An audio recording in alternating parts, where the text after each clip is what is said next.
Alam mo bang may bagong update sa e-travel app? Kung first time mong mag-fill out ng e-travel form or matagal ka nang hindi nakakapag-fill out, may bagong section kang dapat malaman. Kung first time mo, pwede ka pa rin mag-fill out sa website, that's etravel.gov.ph, pero mas safe and convenient kung i-download mo na lang ang eGovPH app. Mag-sign up ka lang, tap travel, and you will be directed to the e-travel page.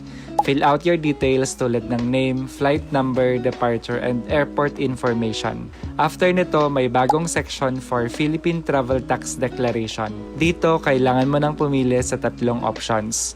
Sa first option ay kung nakabayad ka na at kung kasama na sa airline booking ang travel tax.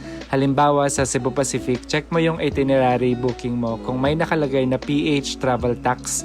Kung meron ito, iyan yung piliin mo. Sa second option naman, kung exempted ka sa travel tax tulad ng mga OFWs.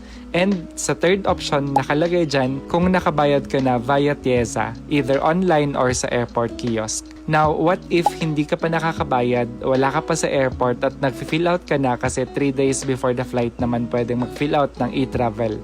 Piliin mo pa rin yung third option, but make sure that you pay at the airport. After checking the third option, mananotify ka na hindi ka pa nakabayad. May lalabas na confirmation, do you want to proceed? Just tap yes. Pero make sure ulit na pagdating mo sa airport, punta ka sa TIEZA counter at magbayad ka ng Philippine Travel Tax.